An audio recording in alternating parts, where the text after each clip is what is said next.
Je suis arrivée et il y avait un grand, panneau avec écrit Nadia Samut, chef étoilée, auberge Lafenière, et donc j'ai compris que, on avait compris que c'était sur mon travail que c'était transmis maintenant puisque, l'étoile était restée dans la maison, mais qu'elle changeait finalement, de chef et voilà. Donc pour moi ça m'a ça m'a émue.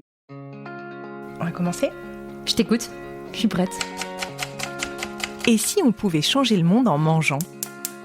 Dans ce podcast, je vous emmène à la rencontre de celles et ceux qui façonnent l'alimentation de demain. Chefs, productrices, artisans, entrepreneuses, mes invités bousculent les codes pour réinventer notre façon de manger. À travers leurs histoires, ils nous dévoilent les coulisses de nos assiettes, leur impact sur notre société, notre santé, notre planète, et nous partagent ici leurs ingrédients du changement. Bienvenue, je suis Julie Vanocelle et vous écoutez La Recette.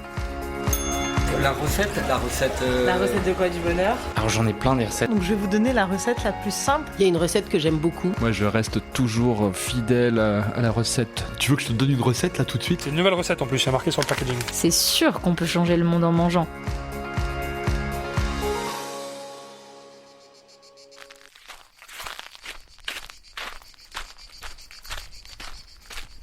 Là, on est devant un mas de 1853 qui était un relais de poste à cheval du 18e, donc un vrai mas provençal avec une petite fontaine devant moussue. Autour de nous, en fait, on a pas mal d'arbres. On a le grand tilleul ici, l'arbre à salade, on appelle ça comme ça. Et puis en face, on a l'olivier qui juste trône devant l'auberge et les escaliers qui nous amènent dans ce monde au goût meilleur aussi. Le four solaire, c'est cette espèce d'engin, on dirait un peu un truc où on va capter Thomas Pesquet, mais pas du tout. Donc ici, tu vois, c'est tous les miroirs sur l'ellipse qui vont taper sur le tube au centre. Et en fait, on va l'incliner tout au long de la journée pour avoir notre température qui va monter. Le four monte jusqu'à 300 degrés. Et là, en fait, regarde, hop, j'ouvre. Et là, à l'intérieur de ça, regarde, mets ta main. Tu vois ce que je veux dire ? Ah oui, c'est hyper chaud. Voilà. Et donc c'est là-dedans que je mets mes racks dans lesquels je vais pouvoir mettre tous les aliments. C'est l'été et je vous emmène en Provence, à la rencontre d'une chef étoilée et avant-gardiste. Je suis Nadia Samut, chef nourricière à l'auberge Lafenière dans un monde au goût meilleur. C'est ici, au sein de l'auberge familiale, que Nadia grandit entourée d'une mère et d'une grand-mère chef. Ici c'est chez moi, donc c'est ma maison. Devant en fait on a le romarin avec lequel je fais le sorbet au romarin à l'huile d'olive. Ma mère l'a toujours fait, le romarin il a grandi depuis que j'ai grandi aussi finalement. Et ce romarin il est assez incroyable et délicieux. Ça sent hyper bon. Ah c'est fou. Et en fait on met une huile d'olive citronnée. C'est bon hein ? Pourtant, depuis toute petite, manger est pour Nadia une épreuve, car elle est atteinte de la maladie cœliaque, une inflammation chronique de l'intestin qui la prive notamment de gluten. Cette contrainte, Nadia va en faire une force, qui va la pousser à réinventer son alimentation et à explorer sa propre cuisine, innovante et vivante. Depuis le Luberon, elle expérimente, sème, fermente en collaboration avec les producteurs de son territoire et imagine ainsi une autre façon de produire et de se nourrir. Dans cet épisode, Nadia nous raconte son histoire, se confie sur sa maladie et nous partage sa vision de la gastronomie de demain qu'elle enseigne et cuisine à l'auberge de Lafenière où je l'ai rencontrée. Et on sent le figuier aussi derrière. Et nous on fait une huile verte de feuilles de figuier. Les figues là-haut, elles sont prêtes, tu les vois ? Tout en haut de l'arbre à la cime ? Ouais. Je vais t'en cueillir une. Elle est pour toi. T'as le droit de la manger après. Je vais la manger. Délicieux. Merci pour cette figue. Prends la deuxième bout. Voici la recette de Nadia Samut.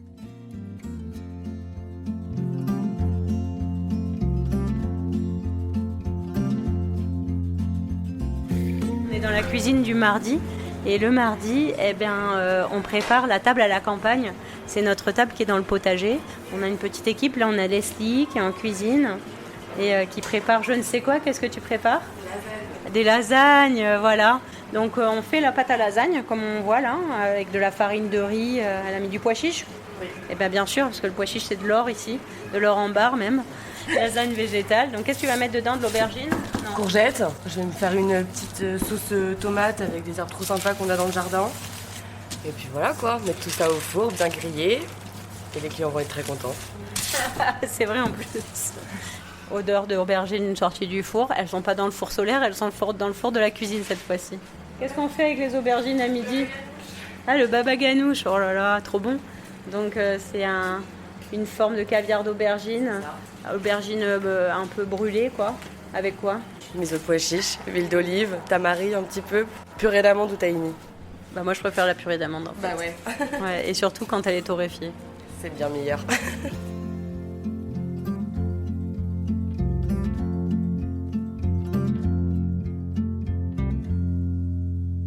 Bonjour Nadia.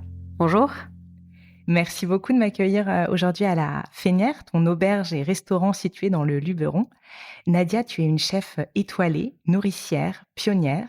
Ton histoire, c'est une histoire de transmission et d'engagement car tu es fille et petite-fille de femmes chefs.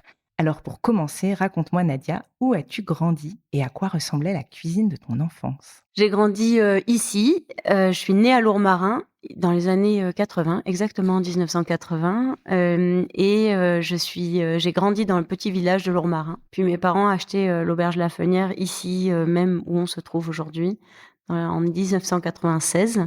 Donc j'ai grandi entre Lourmarin et cet endroit ici magnifique qui est un îlot de 8 hectares entre Lourmarin et Cadenet. Et je dirais que la cuisine de mon enfance, c'était celle de ma grand-mère, puisque j'ai vécu et grandi avec elle. Et que moi, je suis malade cœliaque, donc intolérante au gluten depuis la naissance. Et que j'avais une famille qui faisait justement très attention à ça. Et quels étaient les plats de ton enfance? Est-ce que tu peux nous donner des exemples? Un souvenir, une madeleine de Proust peut-être? Bah oui, les madeleines de Proust de mon enfance, c'est clairement les plats de ma grand-mère. Donc ça va être des cannelloni extraordinaires avec la pâte qu'elle faisait elle-même, la sauce tomate qui mijotait des heures, et elle commençait tout ça bien sûr entre 5h et 6h du matin. C'était le rôti de porc avec les pommes de terre à l'ail fondantes, juste exceptionnel. C'était la salade frite. Ce qu'on appelle la salade frite, c'est tomates déglacées au vinaigre, aubergines frites et poivrons. Ça on peut en manger sans s'arrêter évidemment. Et puis c'était tous les plats finalement très familiaux méditerranéens que ma grand-mère faisait pour nous rassembler autour de la table. Tu es donc issue d'une lignée de femmes chefs. Qu'est-ce qu'elles t'ont transmise à toi, Nadia, la petite fille? Je dirais que ce qu'on s'est transmis de femme en femme, c'est plutôt pas forcément des gestes de cuisine, mais c'est l'attention et l'amour que l'on donne à l'autre et de le recevoir à notre table. Ta maman, Reine, a décroché une étoile en 1995. Tu avais 15 ans. Tu t'en rappelles? Tu en gardes quel souvenir? Ouais, je m'en souviens complètement. C'est assez fou parce que mes parents sont un couple assez rare qui se connaissent depuis l'âge de 22 ans, qui ont toujours vécu ensemble et qui vivent encore ensemble aujourd'hui et qui ont tout créé ensemble autour de leur univers. Donc c'était, moi je les appelle les perruches. Ils ont un rythme de vie de très fort, très fusionnel. Et ma sœur et moi, on a grandi dans cet univers. Et en 1995, quand ma mère obtient cette étoile au guide Michelin, c'était une consécration. Et en même temps, c'était une espèce de joie partagée. Mais ça nous amenait toute la famille ensemble dans le monde de la gastronomie. Donc, à l'époque, c'était toujours pour moi, mais c'était une grande chose. Donc, on était tous très respectueux, très attentifs à ce que ma mère représentait. C'est une femme très discrète et très humble. Pour elle, c'était, disons, un grade qui venait mettre en lumière sa cuisine, mais elle restait toujours autant discrète. Donc, on vivait ça de manière très simple. Et en même temps, nous, on était assez fiers de ce qu'elle réussissait. Donc, je me souviens tout à fait du jour où c'est arrivé. Et de la fête que ça a permis aussi, parce que il y a une chose chez nous, c'est qu'on est très proche des collaborateurs. Et ma sœur et moi, on a grandi avec tous les collaborateurs de mes parents, qu'on voit toujours aujourd'hui. Et ce moment-là, c'était une fête pour eux ensemble, quoi. C'était une vraie histoire de famille et d'équipe. Et toi, qu'est-ce que tu voulais faire comme métier quand tu étais petite? Et quel a été ton parcours finalement? Moi, quand j'étais petite, je voulais faire plein de choses. J'avais beaucoup d'idées, comme aujourd'hui, mais disons que je voulais faire architecte au départ, parce que, on a un ami, justement, qui a d'ailleurs dessiné l'auberge ici, qui, est architecte à Lourmarin et qui est un dessinateur aussi, qui faisait des choses tellement magiques, qui m'emmenait chaque fois dans des mondes, merveilleux et je me disais: «C'est exactement ça que j'ai envie de faire». J'ai jamais fait architecte ni dessin d'ailleurs. Mais moi après par passion par contre, j'ai fait biochimie à l'université et j'avais envie, d'être quelqu'un dans la biologie, dans la chimie, dans cet univers-là. Ce que je fais aujourd'hui finalement, puisque tous ces éléments-là ne sont que chimie et physique, moléculaire et autres. Donc, en fait ça c'est vraiment ce que j'avais envie de faire, c'était de pouvoir, comprendre la nature et les réactions des choses. J'ai un petit sujet moi, c'est le pourquoi. Faut que je comprenne toujours pourquoi. J'ai entendu dire que tu voulais être née. Oui. J'ai voulu être née, en fait, parce que ma maladie, était très difficile pour moi, au niveau, alimentaire. C'est-à-dire que je m'écœurais très rapidement, une odeur, était difficile, un goût, était, compliqué, puis je mangeais très peu à table. Donc, à un moment donné, j'avais les odeurs, tellement, fortes tout le temps, tout le temps, tout le temps, que j'ai commencé à me créer des palettes. D'abord dans les vins, parce que je sentais tous les vins que mon père dégustait et au nez à l'aveugle, je trouvais tout chaque fois. D'ailleurs, ça le gênait à force parce que j'arrivais à détecter les choses comme ça dans un dîner, dans un repas, c'était assez marrant et donc ben, je me suis dit: «Bah, finalement, pourquoi pas nez?» Un univers qui me passionne aussi de créativité et je suis allée, effectivement passer le concours de l'ISIPCA et puis, bah, avec cette hyperactivité, au même moment, je me suis dit: «Pourquoi je vivrais pas à New York?» Donc je suis partie à New York. Génial. Voilà. Tu en gardes quel souvenir de New York? Ben, souvenir extraordinaire, j'ai beaucoup d'amis, toujours là-bas. C'est un lieu, pour moi qui m'a permis de comprendre que tout était possible dans la vie. Donc ça, c'est un modèle de vie qu'on connaît pas forcément en France et j'étais jeune quand j'étais là-bas, j'avais 20 ans, 21 ans.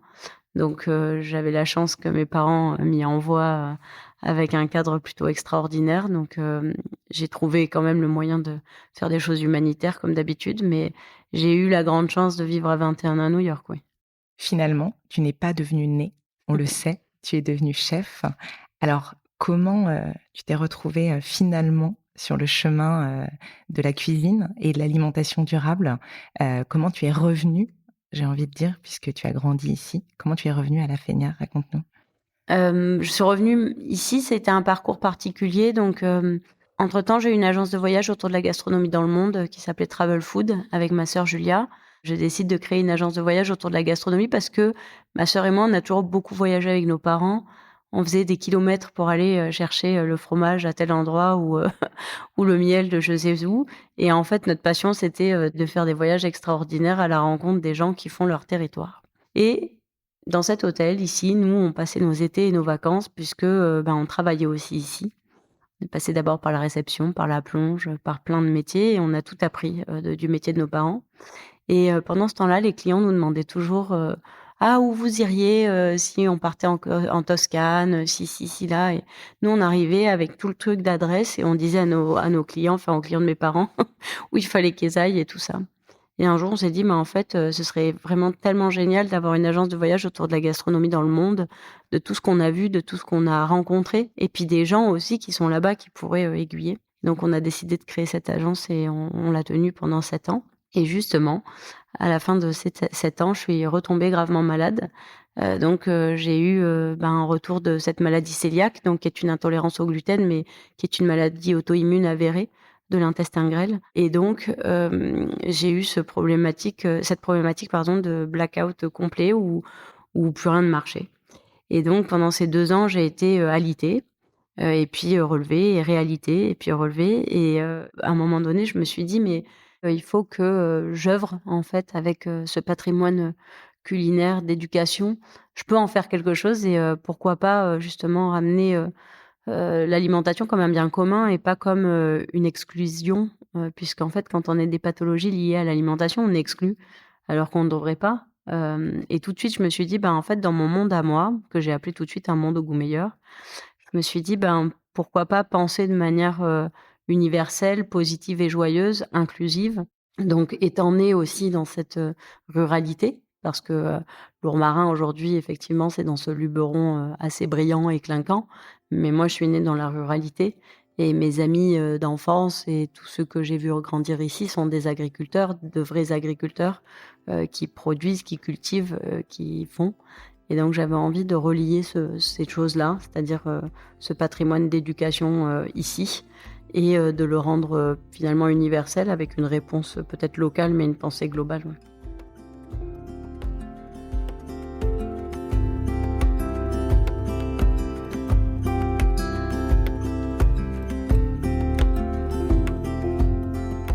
Tu es donc atteinte de la maladie cœliaque. J'aimerais bien qu'on explique un petit peu de quoi il s'agit, parce que c'est une maladie, tu nous l'as dit, de l'intestin grêle. Est-ce que tu peux nous en dire plus et nous expliquer peut-être ce qu'est le gluten et la différence avec une intolérance?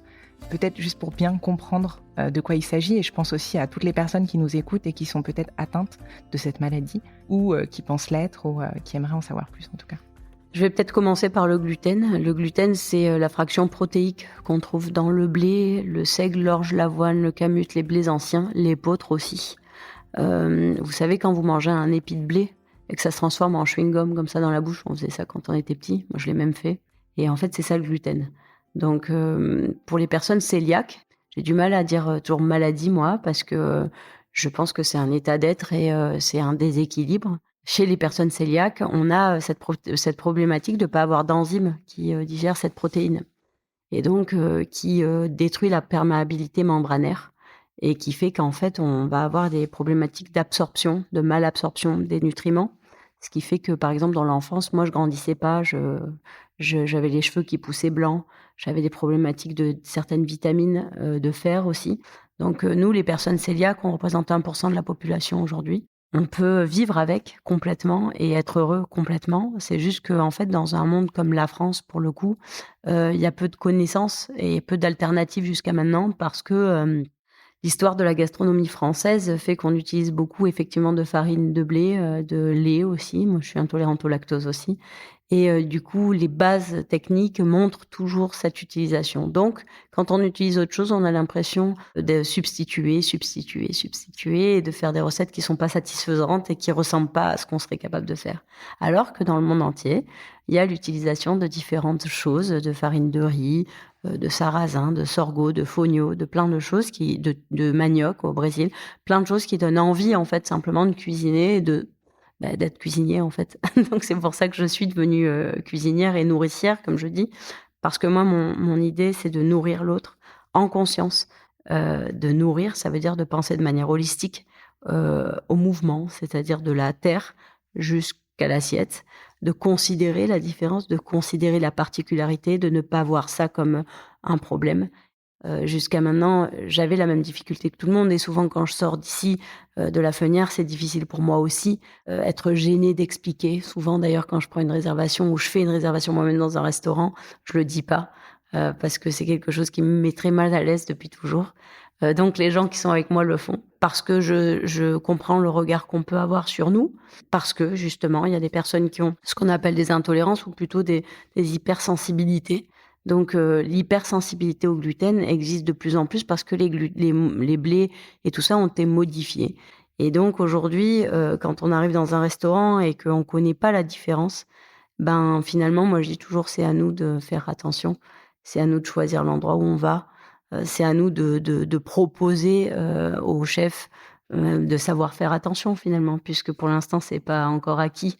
Donc, au lieu de créer des problématiques, moi, j'essaye toujours de soit anticiper, écrire un petit message, soit de rien demander parce que je suis trop gênée.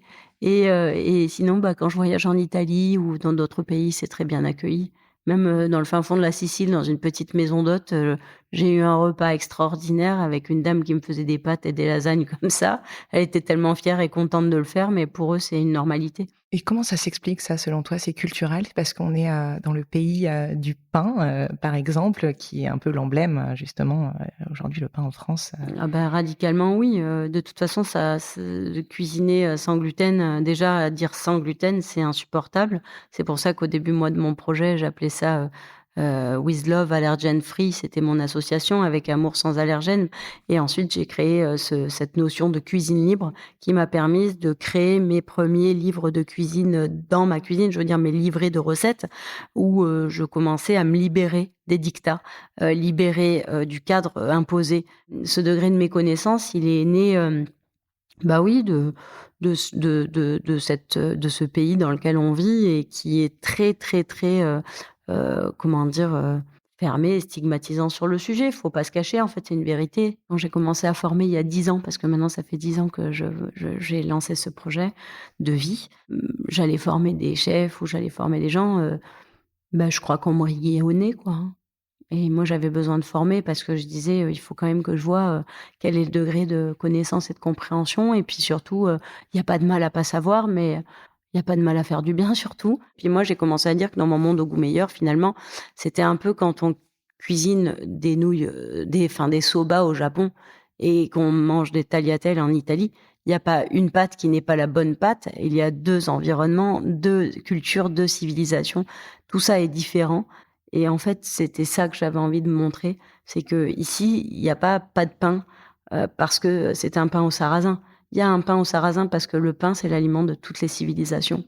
Et que tout le monde peut, au Japon, ça peut être du riz, etc. Donc, en Afrique, c'est une galette de fonio. Par exemple, je fais de la tempura à la farine de riz de Camargue. Donc, c'est pas parce que je fais la tempura assemblée. C'est juste que je travaille sur mon riz, que j'écrase dans mon moulin et que j'ai envie d'avoir un certain croustillant, etc. Donc, je pense que c'est comme ça, moi, que j'avais envie que les gens le voient. Et d'ailleurs, je parle toujours de cuisine et jamais d'exclusion, ni de stigmatisation, ni d'étiquette.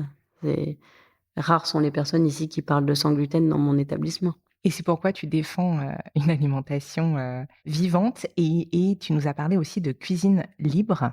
Est-ce que tu peux nous expliquer, parce que du coup, tu as repris la Fénière après cette période où tu as décidé finalement de te tourner vers la cuisine. Qu'est-ce qui s'est passé ensuite? Tu es revenue ici? Comment tu...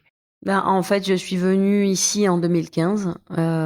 Après, donc, ça faisait 3 ans que j'étais sortie de mes problématiques de santé, enfin, en tout cas, les graves. Les autres, je les ai gardées, mais je vis avec elles. Et j'ai décidé de proposer à mes parents de reprendre l'établissement dans un but précis. D'abord, c'était un moment où eux se posaient la question de savoir comment ils allaient transmettre ou revendre l'établissement et la propriété. Et moi, j'avais beaucoup de mal à me dire que tout serait vendu comme ça tout de suite, là. Donc j'ai dit, moi je vais le faire. Et je suis allée à l'époque faire l'ESSEC dans la chaire d'entrepreneuriat social et dans l'incubateur d'entrepreneuriat social qui s'appelle Entropia, pour apprendre justement comment développer des entreprises à impact. Et en fait, on connaissait très peu ça en 2013. On n'en parlait pas. Là aussi, c'était totalement marginal, encore une fois. Je fais exprès d'aller dans les trucs marginaux. Et en fait, quand j'y suis allée, j'ai compris qu'il y avait vraiment mon fameux pourquoi m'a ramené tout à ce qu'on appelle la soutenabilité, qui est beaucoup plus fort pour moi que la durabilité, puisqu'en fait, rien n'est durable en vrai, on le sait. C'est l'humain qui a envie de parler de durabilité, mais plutôt soutenable. Comment être soutenable dans la nature, soutenable dans l'environnement, soutenable sur l'humain, etc.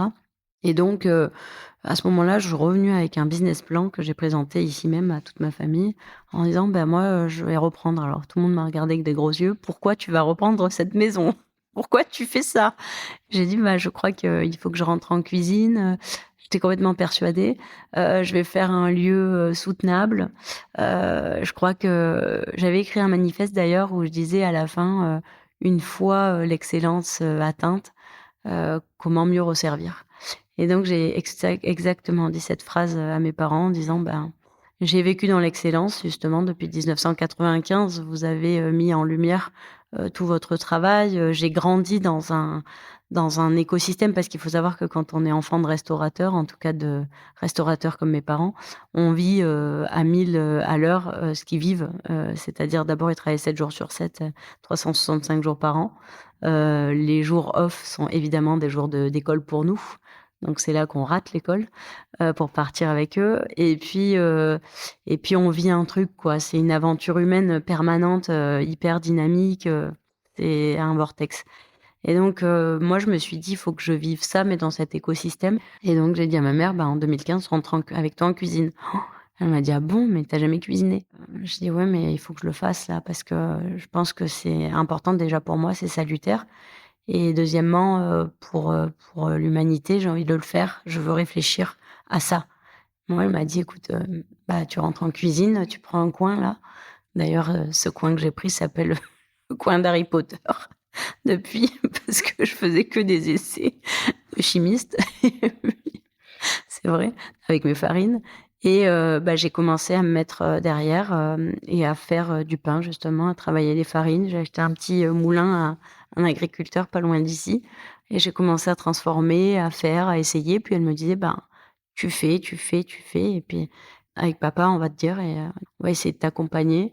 Puis quand, tu trouveras ton univers, bah, je te laisserai à bord». Donc en 2018, elle me laisse à bord en me disant que ma cuisine a une identité et que, elle trouve que c'est important que je puisse, bah, avancer, seule aussi, dans cet univers et que je peux y aller. Donc comme je suis quelqu'un d'assez hyperactif, je n'ai pas dormi pendant 10 ans à peu près 2 heures par nuit, avec l'envie vraiment, d'accomplir ce pourquoi, je mettais tout ça en œuvre. Alors avec des hauts et des bas parce qu'évidemment c'est pas tout, enfin on réussit pas tout et puis, pas tout est bien considéré, hein. Moi, quand je suis rentrée dans la cuisine, les gens m'aimaient pas beaucoup dans la brigade là. J'étais vue comme, quelqu'un qui faisait n'importe quoi, on m'aimait pas trop puisque j'étais la fille de la chef. Je trouvais ça très dur pour moi. J'avais pas été habituée à ça, puis je suis quelqu'un d'hypersensible donc ça m'a beaucoup fait de mal mais je me suis dit: «Bon, bah, si c'est comme ça, je vais continuer et je dois me surpasser comme d'habitude» et donc je me suis surpassée et puis, en 2018, je me suis dit: «C'est vrai, c'est je sens quelque chose quoi, c'est très clair, c'est cette cuisine libre en fait. Je suis libre, d'exprimer, ce que je ressens, je suis libre du gluten, libre du lactose et puis libre des dictats». C'est-à-dire que je prenais pas un livre de cuisine pour, essayer, de trouver, quelle était la recette qui allait pour la remplacer. Je créais assez naturellement avec mes éléments. Mes farines, elles, devenaient, complètement, claires dans mon cerveau et puis à la méthode du nez, j'avais des palettes claires qui s'étaient formées et j'ai compris qu'en fait, en plus, je composais mes plats, à la manière d'un nez avec des notes de tête, de cœur et de fond et là, je me suis dit: «Ah ouais, je c'est dingue cette histoire».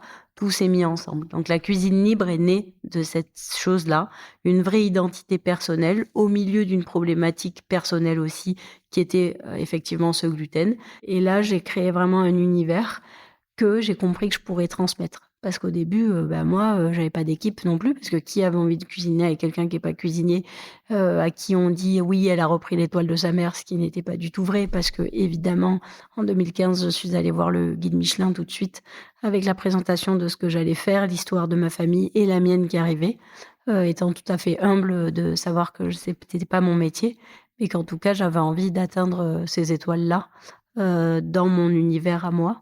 Alors par contre, quand j'ai repris ici, il y avait un sujet, c'est que ma mère est une, chef de cuisine, qui a beaucoup cuisiné et qui cuisine beaucoup le gibier, beaucoup, la viande, beaucoup, la cuisine, je dirais, plutôt méditerranéenne et provençale, ce qui était pas mon cas. J'ai été très critiquée par la clientèle, même par des amis qui étaient pas du tout sympas avec moi et qui ont commencé à me dire: «Non mais, c'est pas ça, là, la cuisine de ta mère, tu vois?» J'étais toujours, c'était assez dur pour moi et en même temps, bah, je me disais: «Non, moi je me dois m'affranchir, ma vision elle est beaucoup plus grande et puis, finalement qu'est-ce qu'on m'a transmis? C'est l'amour et si j'ai envie de donner de l'amour dans la recette et dans la cuisine, je vais y arriver, je vais le trouver».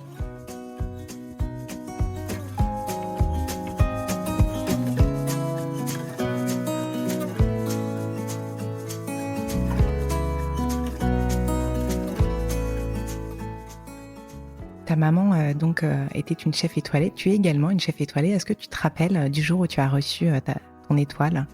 Et est-ce que tu peux nous raconter ce moment? Ben, moi, j'ai pas reçu mon étoile comme ça. C'est toujours, c'est une autre histoire qui m'est arrivée, mais elle était jolie. Donc, en fait, l'étoile, sur la fenière n'a jamais cessé depuis 1995. Ça veut dire que ça fait 30 ans. Moi, quand je suis venue aux côtés de ma mère, on a travaillé ensemble et puis, en 2018, à la sortie, du guide Michelin, à Paris, à la scène musicale, j'ai été invitée à cuisiner. Pour la sortie du guide. Et donc, je suis arrivée et il y avait un grand panneau avec écrit Nadia Samut, chef étoilé, auberge La Fenière. Et donc j'ai compris que on avait compris que c'était sur mon travail que c'était transmis maintenant, puisque l'étoile était restée dans la maison, mais qu'elle changeait finalement de chef.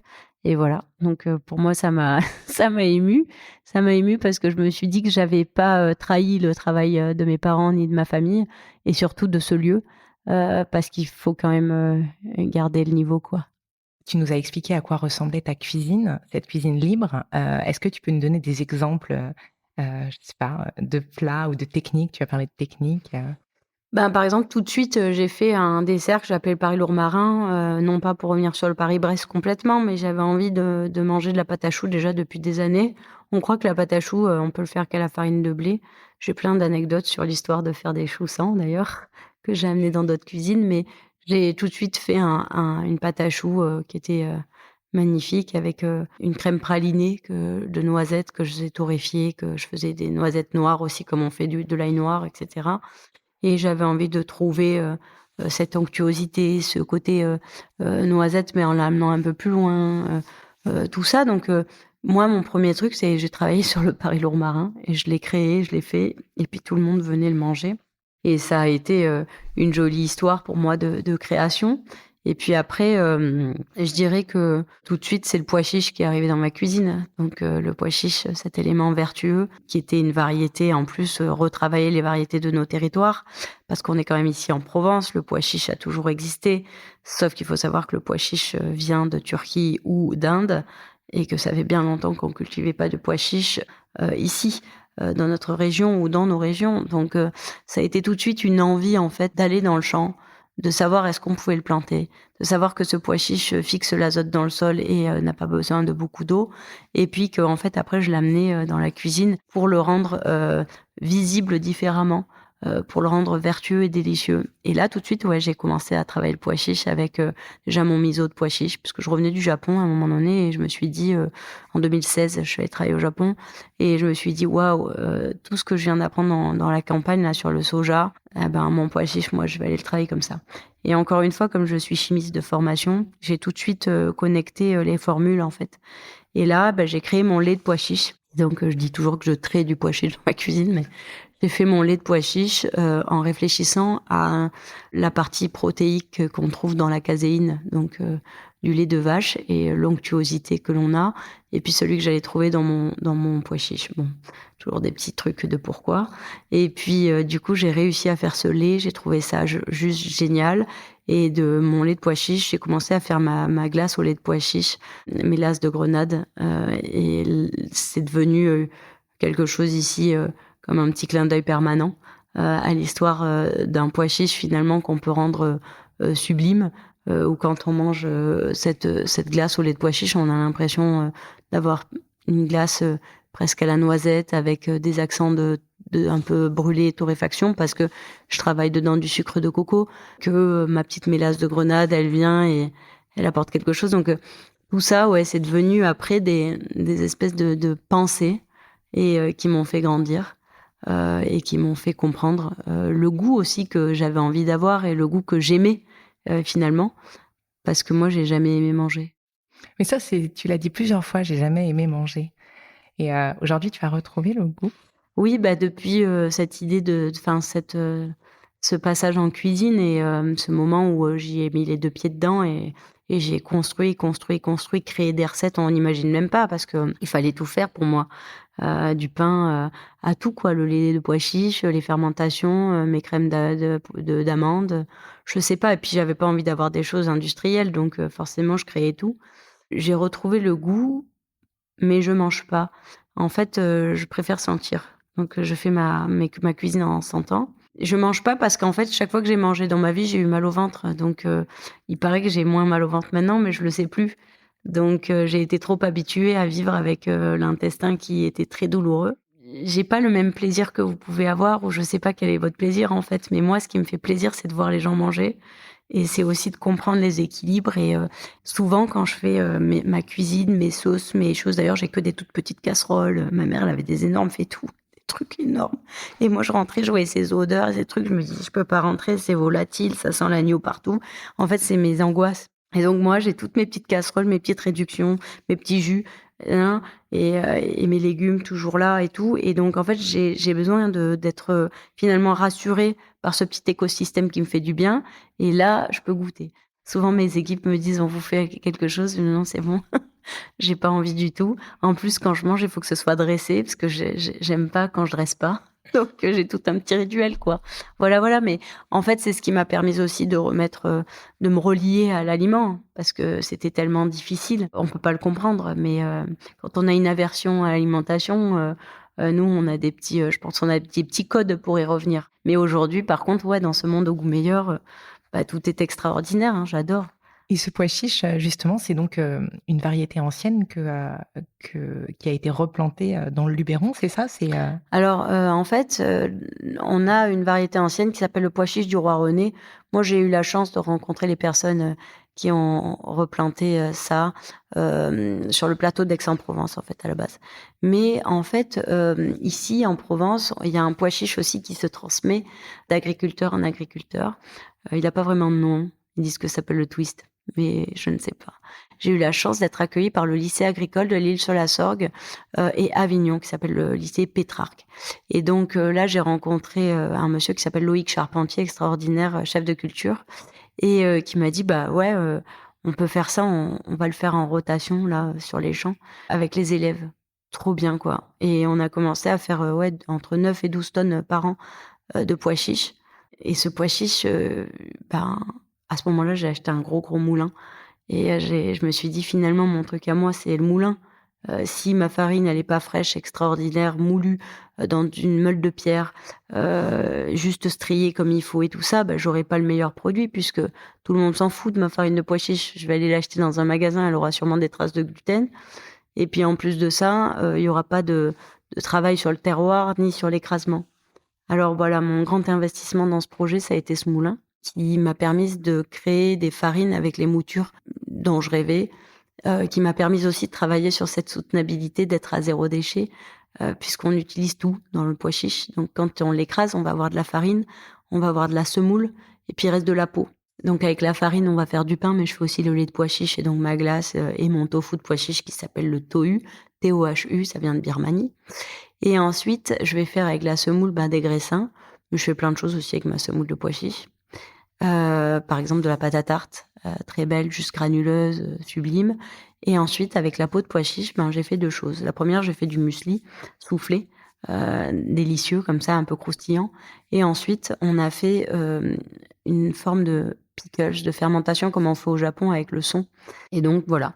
Et pour moi, en fait, ce côté soutenable, c'est aussi ce côté résilience, mais aussi régénération. En permanence, penser régénérer. Et je trouve ça tellement extraordinaire parce que à chaque fois, il y a 1000 façons de le faire. Je pensais au pois chiche aussi, d'ailleurs, je l'ai pas dit, mais j'adore utiliser donc le pois chiche. Je fais des chouchous de pois chiche, comme on fait des chouchous de praline, pardon. Et puis j'aime faire le pois chiche glacé, comme on fait le marron glacé en hiver. Voilà, mais c'est trop bon, quoi. Donc on fait des petits marrons comme ça, enfin des petits pois chiches marrons. On peut l'utiliser de tellement 1000 façons que c'est ça qui est extraordinaire. Et l'eau de cuisson de pois chiche que tout le monde connaît, vous pouvez faire une rouille à la pomme de terre et à l'eau de cuisson de pois chiche. Et alors là, c'est la folie. Meilleure bouillabaisse.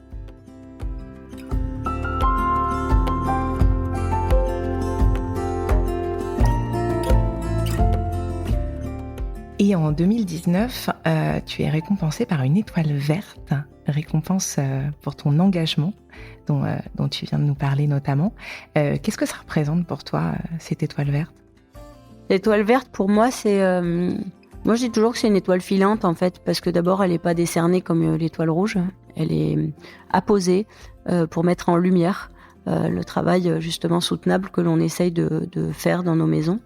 Et effectivement, en 2019, j'ai fait partie de ces premières personnes que l'on a mis en lumière.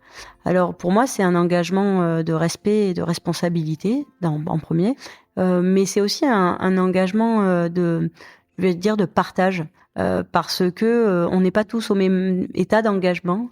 Moi, par exemple, je suis quelqu'un de très engagé personnellement, mais il faut savoir aussi qu'ici, j'ai une équipe et que mon travail à moi, c'est de transmettre et de sensibiliser tout le monde et que même dans cette équipe, pas tout le monde est sensibilisé au même endroit. Donc il faut être assez fort pour toujours tenter d'avoir une ligne directrice de ce partage de pratiques, responsables, soutenables, attention au gaspillage, le carbone, l'empreinte, l'inclusion. Il y a beaucoup de sujets qui recouvrent, que cette étoile verte porte aussi. On se doit, entre guillemets, d'avancer sur cette ligne, mais on sait qu'on n'est pas parfait.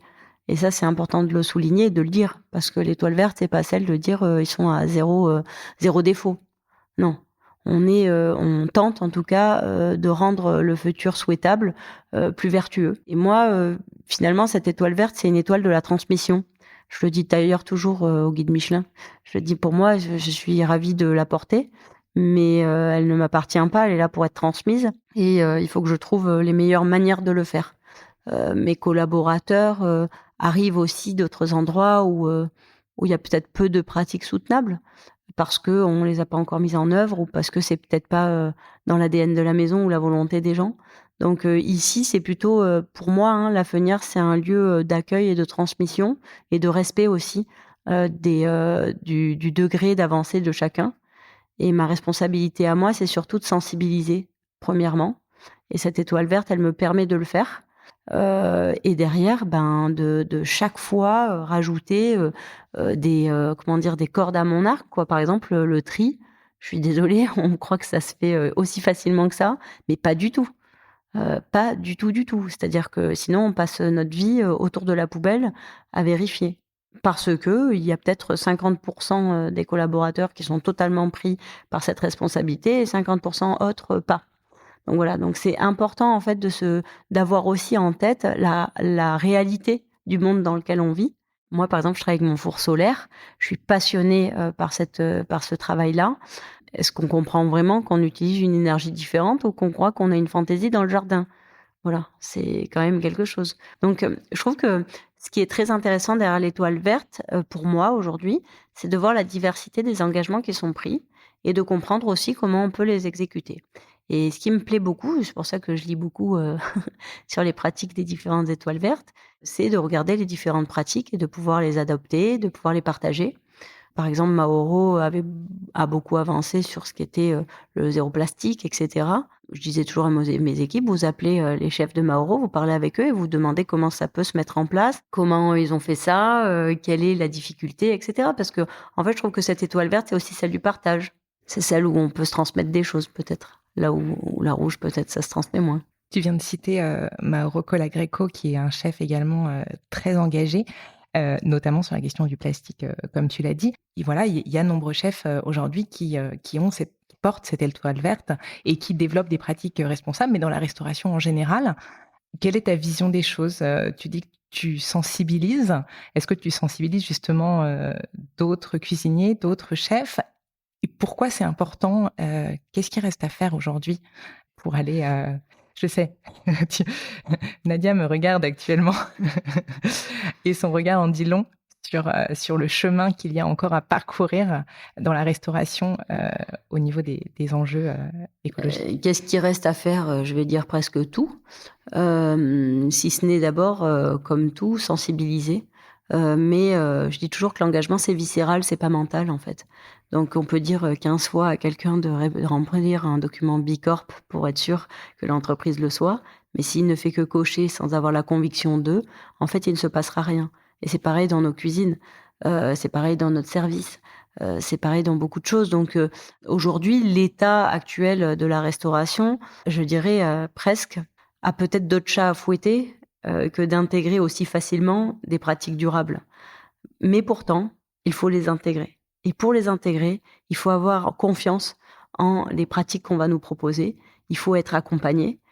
Écotable le fait extrêmement bien.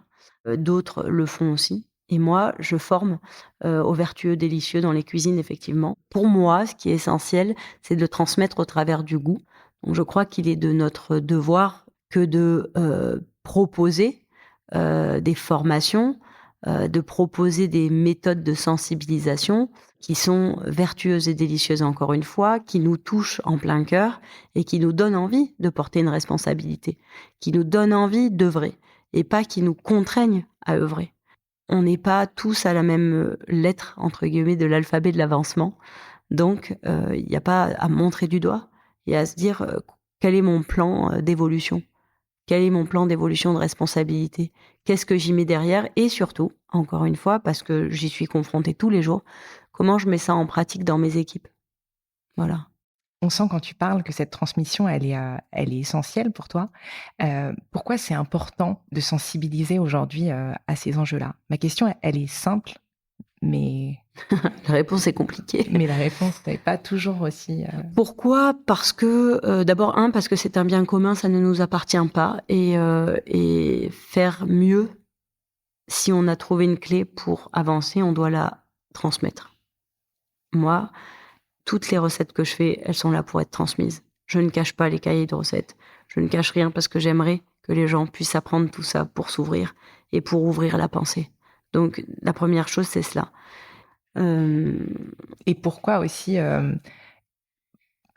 pourquoi selon toi il y a urgence à transmettre sur les pratiques éco-responsables De toute façon, ça devrait faire ces pratiques éco-responsables devrait être l'ADN de chacun. En fait, maintenant. Mais est-ce que c'est aujourd'hui aussi pas une question d'accessibilité ? Parce que, voilà, là on est dans un établissement gastronomique. Quelle est ta vision des choses, justement, par rapport à ça ? Moi, je m'y attache dans la cuisine collective aussi, parce que je suis passionnée de cuisine collective. C'est pas une question de lieu, d'exclusivité. C'est une question de volonté, et c'est une question de... Je vais dire plus que de volonté. En fait, il faut être touché par le truc. C'est un coup de foudre, en fait, peut-être. Et comment on fait ça, selon toi ? Comment, justement, on réussit à créer... Ce déclic, cette prise de conscience dont... Il faut le démontrer. Moi, je m'attache à le démontrer depuis 10 ans, à montrer que on peut le faire, à montrer que je l'ai fait pour des 950 couverts comme pour des 20 couverts ici, à montrer que ça fait pas perdre d'argent, si c'est ça le sujet, à montrer que finalement, ça peut devenir des bases claires d'une cuisine. Et on le voit, par exemple, dans des restaurants, effectivement, 3 étoiles comme... chez Mauro, ou 2 étoiles comme Christophe Haribert, ou chez d'autres personnes d'ailleurs. Mais en fait, c'est une question d'éthique et de bon sens. Le problème, c'est que c'est ça, c'est juste de l'éthique et du bon sens. Et puis il y a des gens qui vous diront, mais moi j'ai pas besoin de le crier sur les toits que je fais ça. Donc aujourd'hui, c'est un peu un mélange de tout. Mais néanmoins, il faut se dire que ceux qui ne sont pas touchés par ça, il y a peut-être une petite porte d'entrée par le délicieux, par l'épicurien, par le fait qu'on puisse manger du végétal gourmand, ou autre chose, mais en tout cas, il n'y a pas de problème à trouver de la gourmandise et puis à avoir les yeux qui brillent.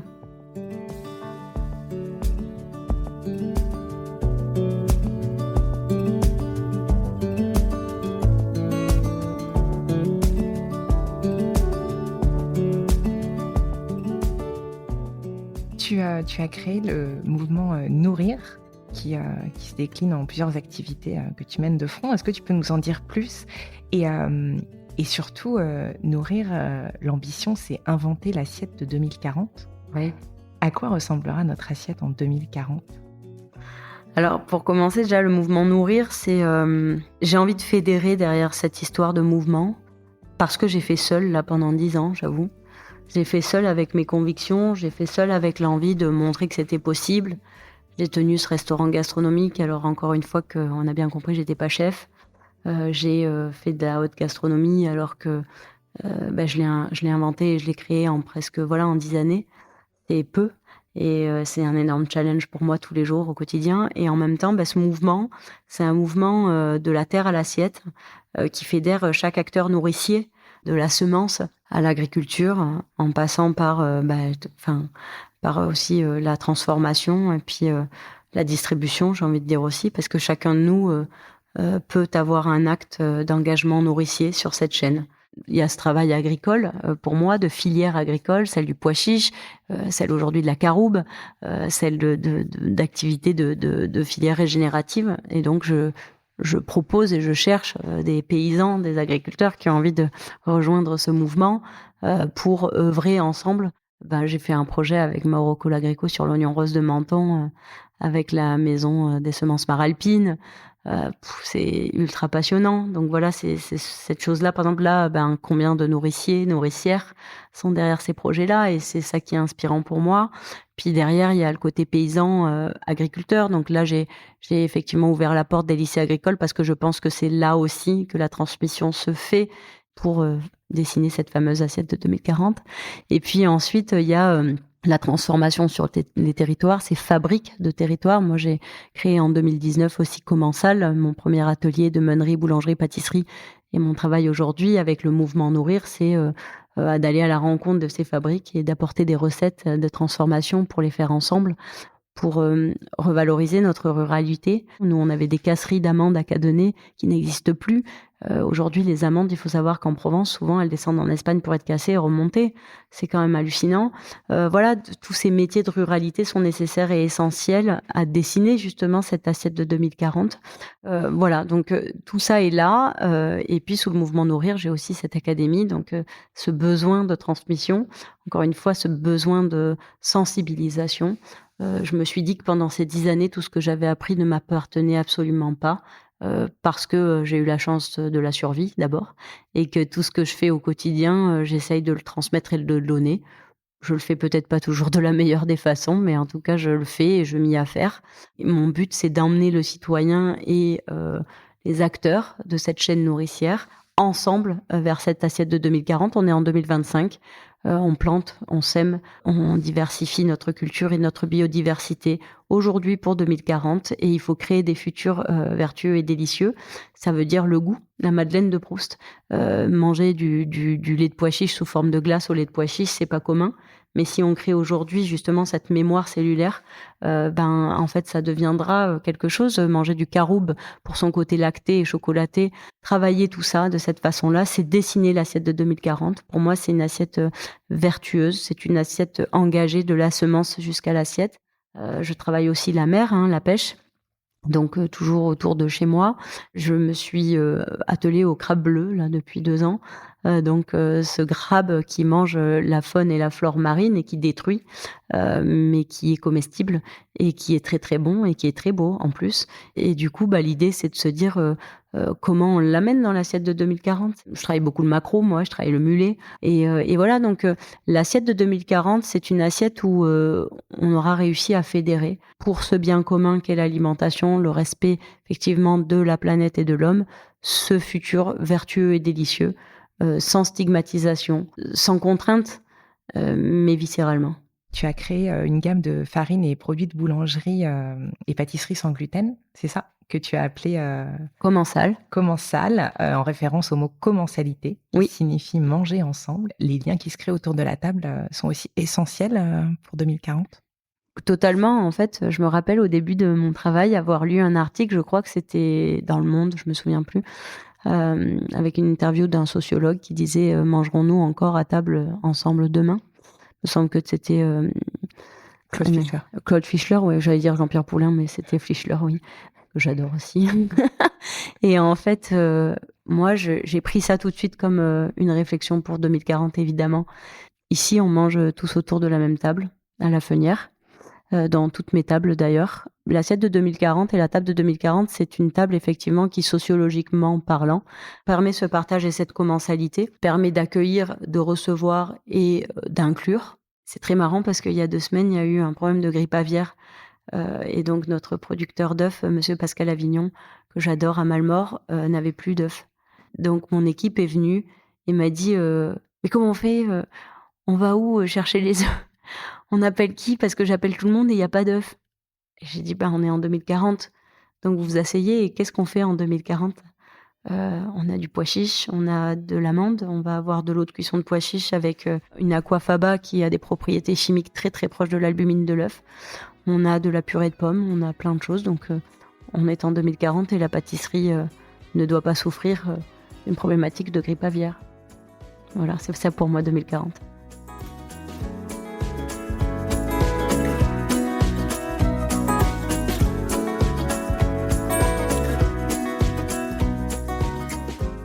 Tu nous as beaucoup parlé de ta maladie et tu cites souvent Hippocrate en disant notre alimentation est notre première médecine.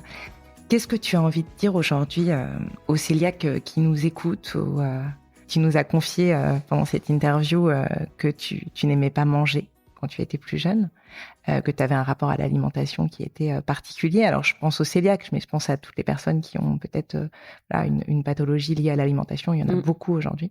Je dirais que justement, l'aliment, c'est au-delà de notre première médecine, c'est notre énergie.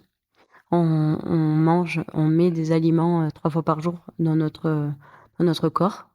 Donc, il faut en être heureux quand même. Et ça, c'est ce que j'ai appris après. Donc, c'est ce qui a fait que je puisse maintenant aimer manger alors que je pouvais détester ça. Mais du coup, je dirais aux personnes cœliaques et à toutes les personnes d'ailleurs qui ont une problématique liée à l'alimentation, la première chose, c'est que déjà personnellement, il faut créer son propre univers culinaire, celui dont on est fier, celui qu'on peut supporter, celui qu'on peut aimer. La deuxième chose, c'est que une fois qu'on est fier de cet écosystème culinaire, qu'on a créé notre placard, qu'on peut parler de ses petits plaisirs et non pas de simplement ses obligations, eh bien, on peut les transmettre. Et c'est là que tout commence. C'est là qu'on se relie aux autres, à notre famille, parce qu'en général, les premiers touchés, c'est la famille, puis les amis, et puis après tout le reste. Mais ce que je veux dire au départ, c'est que quand on réfléchit à tout ça, se créer son propre monde, c'est se créer son propre monde délicieux et se reconnecter aux autres. Effectivement, quand on sort de chez soi et qu'on a des problématiques alimentaires, soyez vous-même, quoi. Soyez libre, essayez d'exprimer les choses. Et puis tout est OK. Vous allez trouver une solution.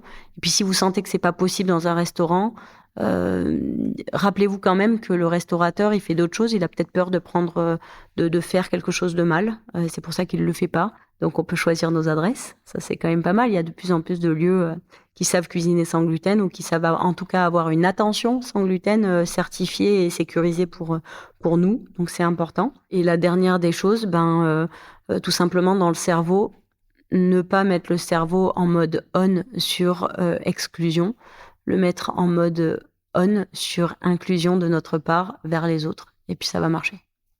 Tu as parlé d'adresses où il était possible de manger sans gluten. Est-ce que justement, tu aurais des adresses engagées à nous partager ?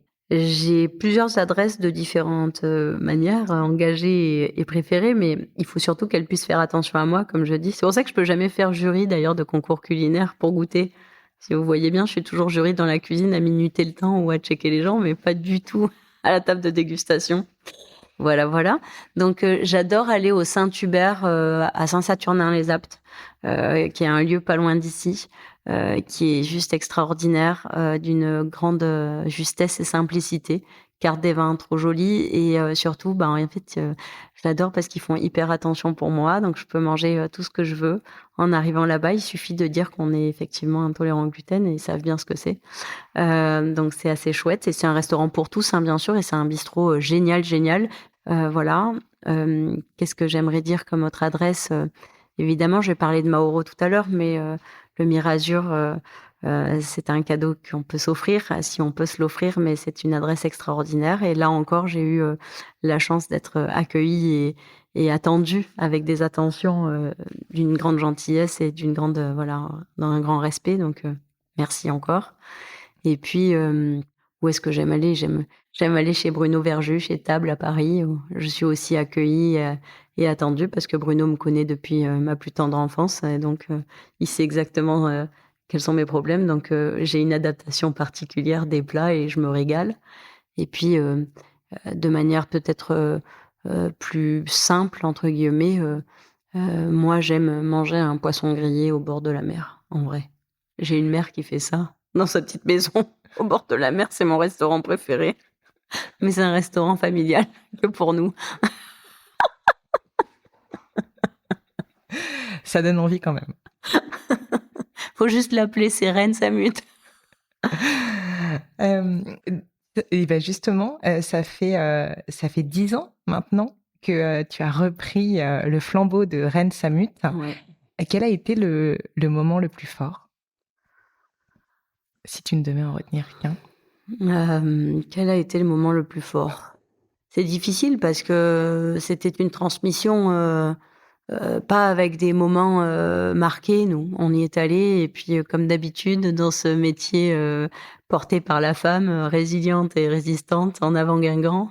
Quel a été le moment fort? Je crois que c'est le moment fort, c'est quand elle m'a dit vas-y, hein. Venant de ma mère, qui est quelqu'un de très droit, de très humble et de très discret, ça veut tout dire. Ça veut dire voilà, ça veut dire je te transmets et puis vas-y, je pense que tu es capable. Et voilà, c'est quand même venant de cette femme qui est une chef mondialement reconnue, qui a fait son travail, moi qui suis sa fille, et puis on est deux sœurs, mais on l'a vu ne jamais tanguer, ne jamais bouger. Et puis mes parents sont pas simplement chefs de cuisine et sommeliers d'un restaurant, ils sont des entrepreneurs. Et puis ils ont tenu 50 ans un établissement sur leurs épaules, donc c'est pas n'importe quoi. Pour moi, je suis très admirative de mes parents. C'est des gens extraordinaires. C'est pas facile de tenir un établissement comme le tien sur ses épaules, comme tu dis. Non, c'est pas. Mais de toute façon, déjà, la société en elle-même n'est pas facile à vivre. Donc, faire ce que j'ai fait moi jusqu'à un certain moment, c'était se jeter à l'eau dans un énorme fleuve, parce que d'abord, c'était pas mon métier. Deux, il faut porter un lieu de 8 hectares avec des chambres, des restaurants, un personnel, etc. Puis l'ancienneté d'une maison. Et puis derrière, il faut avoir toujours sous le pied. C'est ça l'entrepreneur, hein. Il se jette dans le vide et en tombant, il construit un avion. Donc, il faut toujours en avoir sous le pied. Et puis, il y a les difficultés de l'entrepreneur qui existent et il faut les voir, il faut faire face. Moi, j'adore être entrepreneur, donc je l'accepte. Et puis, j'ai pris des tempêtes comme j'ai pris des moments extraordinaires. Mais porter un établissement aujourd'hui dans la restauration et tout ça, on sait réellement qu'il y a que très peu de personnes encore qui le portent à titre personnel, individuel. C'est exigeant, très exigeant. Mais on est là en mode play-off, nous. Hein. Si on aime le basket, je veux dire, parce que moi, j'adore. Et justement, de quoi es-tu le plus fière? Et qu'est-ce que tu ferais différemment? Je suis fière d'être cet entrepreneur aujourd'hui et d'avoir réussi à mener ce projet en 10 années. Voilà, si tout devait s'arrêter aujourd'hui, je serais heureuse, fière et déjà totalement accomplie. Et je suis totalement accomplie. Maintenant, j'ai été très utopiste dans ma façon de voir le monde. C'est-à-dire que j'ai du mal à voir le mal chez les autres, j'ai envie de voir le bien. Et pour ceux qui ont encore un peu de mal visible, je me dis que en leur apportant un peu de bonheur, de l'amour, etc., peut-être que c'est une bonne baguette magique pour transformer les choses. Bon, là, par exemple, ça n'a pas été le cas tout le temps. Et je me suis pris un peu les pieds dans le tapis sur la condition humaine et sur le rapport humain dans mes équipes ou à des moments avec des collaborateurs et des collaboratrices qui ne considéraient pas ce que je faisais comme quelque chose de bien. Et puis, mon problème aussi, c'est ma visibilité. Et la visibilité, parfois, peut amener à se méprendre. On se dit, cette personne est comme ça. Et puis, voilà. Et je trouve que ça a été... je trouve que la condition humaine n'est pas facile. Et moi, qui suis quelqu'un d'hypersensible, c'était quelque chose qui m'a beaucoup déstabilisée. Voilà. Qui aimerais-tu entendre sur ce podcast? Qui j'aimerais entendre Peut-être que j'aimerais bien entendre Jean-Pierre Poulin. Très bon choix. On va l'appeler. Ouais, je donne son portable. Avec plaisir. As-tu des livres à nous recommander? Des livres de cuisine ou pas? Quel livre? Déjà, j'aime énormément le livre du restaurant L'Esquisse de Lionel Becca à Tokyo. Lionel, c'est un chef, au-delà d'un chef, c'est un créateur, un artiste qui m'émeut énormément. Je pense que j'ai jamais pleuré dans un restaurant, mais il m'a fait pleurer. Et son livre est d'une pureté extraordinaire. Et c'est encore une fois lui en plus qui a pris les photos, puisqu'il est photographe. Et c'est vraiment quelqu'un qui me touche parce que c'est au-delà d'un cuisinier. Et d'ailleurs, il vient dans son histoire, il est passé bien sûr par les cuisines de Michel Troisgros et est parti à Tokyo avec lui d'ailleurs, et c'est comme ça qu'il est atterri à Tokyo. Mais toute cette histoire-là, elle est tellement belle, harmonieuse et touchante que son livre, je le trouve à sa mesure. Alors, il est qu'en japonais, mais rien que le livre, déjà, il est sublime. Il faut le prendre dans les mains. Et puis après, il y a beaucoup de livres qui m'ont touchée, mais il y a un livre que j'offre à tous mes collaborateurs et qui est toujours sur ma table de nuit, c'est Jonathan Livingston Le Goéland. Voilà, cette histoire de s'émanciper, de s'élever, de croire en soi, de regarder la ligne d'horizon. J'avoue que ça fait 10 ans que je suis là-dessus, que moi aussi j'ai raté des vols, que moi aussi je tombe ou que je suis raillée par le public, mais je reste droite. Nadia, ce podcast s'appelle La Recette. Quelle recette voudrais-tu nous donner aujourd'hui ou aurais-tu aimé qu'on te donne peut-être ? Moi, j'aurais aimé donner ma recette de la madeleine de Proust, une madeleine à la châtaigne, au miel et à l'huile d'olive. Donc, pour réaliser cette recette, on va utiliser, moi je mets un mix de farine mélange que j'ai créé de châtaigne, sarrasin et riz. On va prendre 2 œufs, mais on pourrait mettre de la purée de pommes aussi si vous avez envie, du miel et de l'huile d'olive. Et un peu, bien sûr, de bicarbonate ou de levure chimique pour pouvoir faire pousser votre madeleine. Donc, on va mélanger simplement les œufs avec le miel et puis introduire la farine. On va battre et puis derrière, on mettra de l'huile d'olive et enfin de la crème d'amande aussi parce que la crème d'amande apporte de la souplesse dans votre pâte. Vous allez mettre cette pâte au four. Vous allez d'abord la mettre au frais et ensuite vous allez préchauffer votre four à 180 degrés et vous pourrez la mettre au four et à ce moment-là, ce sera 12 minutes à peu près à 180 degrés. Merci beaucoup pour cette recette. Merci aussi pour ton temps, Nadia. Et bonne continuation à toi ici à La Fénière. Merci beaucoup.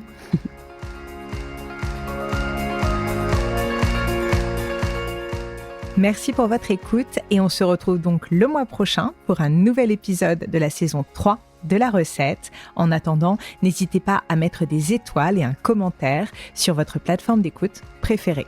À très vite.